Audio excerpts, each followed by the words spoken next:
Hey, everybody. Ed Mann here, executive producer of your favorite podcast, The Real Brady Bros. That's right, those two wacky guys. And they are around to do episodic recaps for you every week. And then most weeks, we do our Q&A. And this one is Q&A number 5. And for those of you that have been submitting questions, either as a direct message or right on the page, it's our Facebook page. It's at Real Brady Bros, at Real Brady Bros. If you want to talk to these two guys right here, Christopher Knight and Barry Williams. How are you guys? Hey, we're just aging children. Did you say this was Q&A number 5? This is 6. It might be 6. Yeah. I think you're right. It is Q&A number 6. Yes. And we'll call this clever banter as we try to discover who we are and what we're doing throughout each of these recordings. We're still learning the trade. You notice I haven't said anything. No, you're being cleverly quiet. I'm going to wait till the conversation comes around.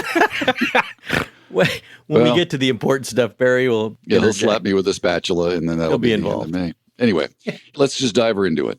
We had a message in from Timmy, who hails from Florida, and he says this.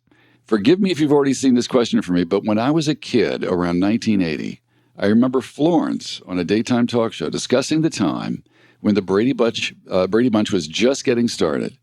She said the producers were planning on dubbing the boys' voices with female voices. And she and Robert, Reed, I assume, protested, so the producers changed their minds. I haven't heard anyone talk about this anywhere, and I don't think I would have dreamed this. It was much later in life when I found out the technique was common practice in cartoons.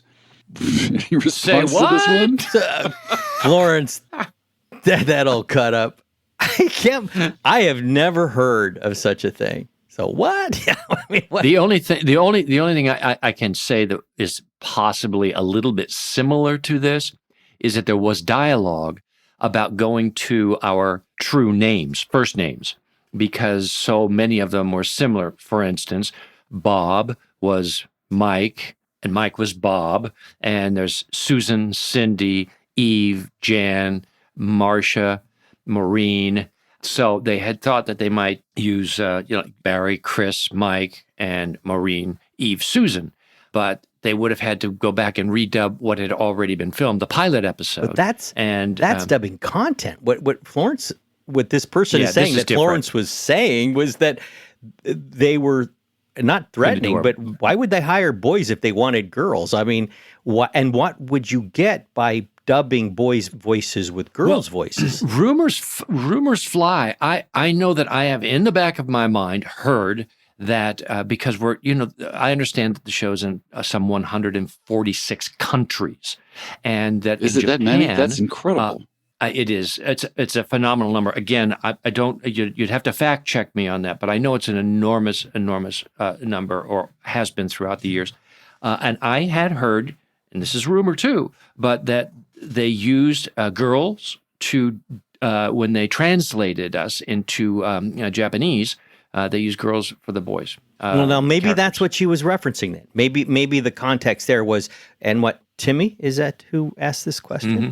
Maybe what Timmy saw was Florence speaking about that in the dubbing of our voices in other countries, they chose to use girls. But I don't know why she wouldn't. Her and Robert would have been up in arms. They wouldn't even have known about it. That's not something that happens for years afterward. At least a couple. He was saying that she was doing a show in the 80s. Right. She was doing a talk show in the 80s talking about us filming our show. Yes. And Robert and herself hearing that they wanted to put girls' voices dubbed over ours, and they were up in arms. I don't think it was heard in the correct context. Right. Crazy. That was never going to happen. By the way, I was 14 years old. My voice had already dropped, practically. Let me just say this to Timmy. I have thought that we have been asked every question there was to ask over these 50-some-odd years. And you have presented us with a question that has not ever been asked that I know of. So congratulations. That is a winner. Ladies and gentlemen, we have a winner, Timmy from Florida. Ellen has a curious question. This is about a specific episode that actually debuted. It just dropped the other day as we tape this particular Q&A, although by the time this Q&A is heard, it may simply be on the queue anywhere you get your podcast. And the episode is How to Succeed in Business. The question is this, mostly for Chris. I've heard that you guys are very close with Robert Reed off set, and that you, Chris, have often mentioned the self-esteem acting issues that you were having early on as a child actor. You said you got the feeling of confidence and self while filming this episode. Do you think that Robert Reed sensed your lack of confidence and asked to direct this episode in an attempt to help you? Yeah, it's an interesting question because I never really thought of it that way. I can clearly see, looking back on my own work, struggling. So I'm sure that he saw that. But my referencing of what he did for me as a person wasn't necessarily meant relative to the work itself, but to the person. And I don't. So it might have been that Bob was helping me, had a natural instinct to want to help actors, and probably had a sensitivity to what it requires, what kind of support you could give an actor, especially from the position of a director. But what I referenced was that as a person living this life as a boy, the family that I came from was very chaotic, and there wasn't a whole lot of affirmation at home. I didn't know I was missing something, but I did feel something when I had this feeling from Bob in this professional environment, one in which, yes, I was intimidated by, at least initially. The first season, definitely less so the second, and I don't think I was intimidated thereafter. But he might have seen me as sort of a sensitive introvert, and perhaps that was his way of bringing me out. But I believe his bringing me out was to bring out the actor in me. And what he in fact did is help me identify with me because it wasn't as though I had those kind of moments with my own father. I've always found acting, just having done not nearly as much as you guys, is almost a self-discovery thing, where you're really delving into who you are and bringing that to whatever role. So I guess this would be my question to you guys. Have you found that to be true? Have you been able, through your acting chores throughout your lives, found a large degree or perhaps a small degree of self-discovery? Large degree, yes, for sure. Absolutely. It's all about that. I mean, it's all psychology. It's all about interpretation. It's how would someone react? So you're trying on different hats. You're trying on literally different costumes.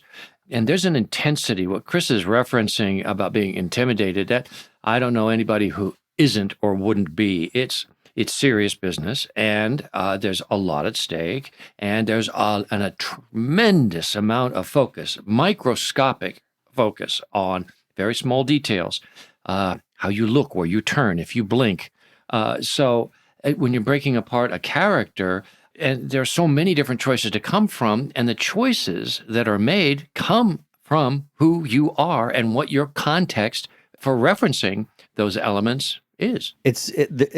Acting is about being, and the choices one makes in presenting that requires you to be in the head of the character that you're playing. Now, when you start off and this is what I maintain for anyone out there who would like their child in show business, my advice is no reason. Let them enjoy it. Let them enjoy it through school and theater if that's what they are interested in.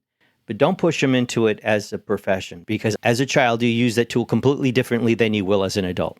And if you're successful as a child, you might end up having a difficult time learning how to retune that tool.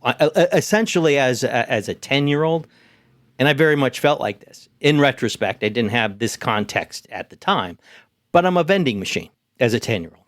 Essentially, they're pushing a button to get something out. There wasn't a whole lot of nuance, like, aren't you coming with us? It was just going to come out the way it was going to come out, no matter how much and how many times John Rich asked me to say the line differently. Sometimes, you utilize imagery on kids, something sad, something happy. Oscar Rudolph's famous, shouts of enthusiasm, or up, which kind of translated for me into being even more frenetic. There's just buttons they're pushing. There's no real logic to it all. And I believe Bob coming to me and asking me how a scene should play out means that I have to then kind of come into this from a whole different place, which is the beginning of the adult acting. Much of that, Chris, I'm in complete agreement with, because you don't have the depth As a kid, it's going to come out pretty much on surface. And for those actors, young actors that are given all credit or winning Academy Awards, I'm not so sure they have the kind of depth that there appears on the screen. As an adult, it's a completely different ball game. And I agree with you, Chris, that not many of the tools that are used as children, as kids, can be applied as an adult, where you have experience. And when you have experience to draw from, that's a whole new ride. Right.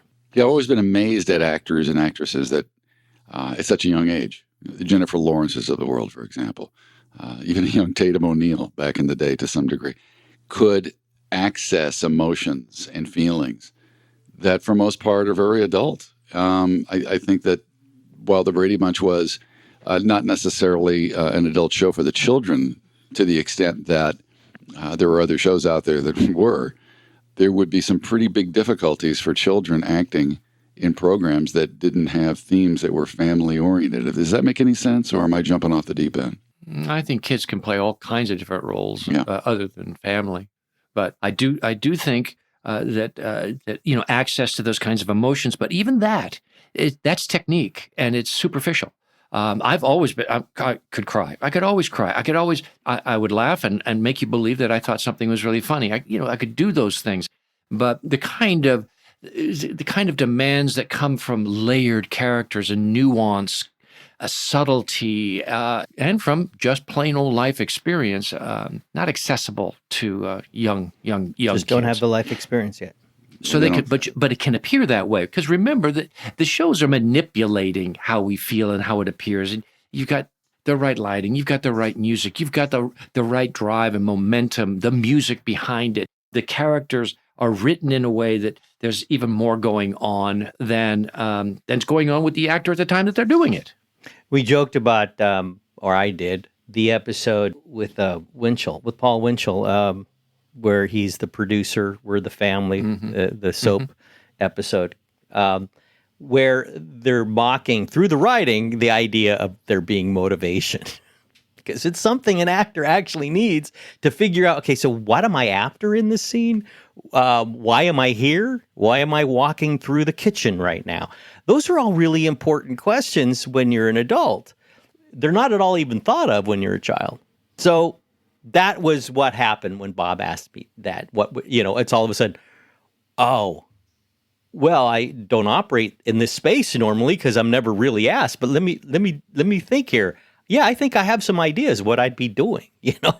And that was a bulb that went off. That was more comfortable. It ultimately, what I was reacting to positively was it was organic, but more so in my life, it was like somebody from the adult realm has just asked me my opinion. Well, then I'd like to ask you something, Chris. What do you think about what you just said? Like your opinion on that. Heavy, man. Well, my opinion on my opinion. Don't ask me. We'll be here a long time. Norman asks the following question. Let's get a little more superficial here. Question, do you know who the real person is in the picture that depicted the boy's mother in the pilot episode? I think Susan knows the answer to this. Call Susan Olsen. Yeah, exactly. No, I do not know. I don't. I've asked the question.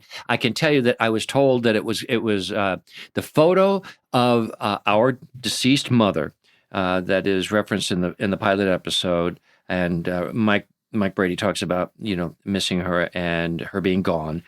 I understand was purchased at a drugstore, one of those where they put a picture in the frame where they're selling frames, and they have photos in them, and it was taken from there. It was kind of an anonymous. It wasn't anybody that I know of that was connected with the production in any way. I don't know if that's possible. I mean, I think that because their face is shown, even if it's just a photograph, now they're 1967. Well, they didn't have blue dots in 1967. How could we find out? I seem to recall this conversation having around Susan, and Susan having some idea. Okay. Have to get Susan. Have her back. I'll tell you what. We'll bring it up with Susan, and if she has an answer for us, we'll revisit. We will revisit start that a whole list of questions for Susan. Oh yeah, and I bet it wouldn't be Lloyd Schwartz because Lloyd wasn't on the pilot. But how old was Lloyd at the pilot? I mean, Lloyd he's 2 years older than you, Barry? No. Probably 5 years 5 older years than I. old. Yeah. What else you got for us, Ed? Okay, we got two more. Another on the light side. The episode Getting Greg's Goat, which is already in the queue, if those of you want to go back and listen to it. What is that hanging next to Greg's dartboard up in his room, says George. Looks like a whip of some sort. LOL. Kind of like a jockey's whip, I think. You think it was a leash? Yeah, no. Is it? For the goat? Well, that would be good. That's a thought. That's a thought. Because it would, I mean, if you have a leash. But why would it be hanging on the wall since. Well, didn't you come goat, in with the leash on the goat in that episode?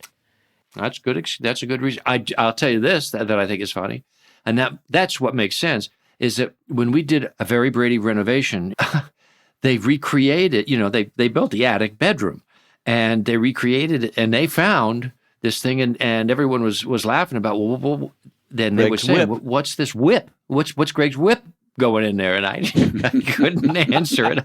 I just left it up there though. I thought it was pretty funny. But they would have said leash if it looked like a leash, I think. I think one has to go back and watch that episode again and see what it is that's on tethering Greg to the goat when walking initially through the living room with the goat, because it's probably what that is and why it's there. Okay, guys, I have one more left for you. You seem to really embrace the Brady recognition now, but when was there a time when it was not enjoyable? I have a very long story on this, so you Barry want to go? Yeah, immediately when the show was over. Think of it this way. I've always embraced the Brady Bunch. I've always been proud of doing the show, and it was a great credit. It changed my life. But I did not go so far as to think that it was that I would enjoy it standing in the way or blocking me from moving forward in my career. I'm saying typecasting or, we've seen enough of that. We want some fresh meat. No, he doesn't have the depth without having me come in to audition because they're thinking of Greg Brady and that identity.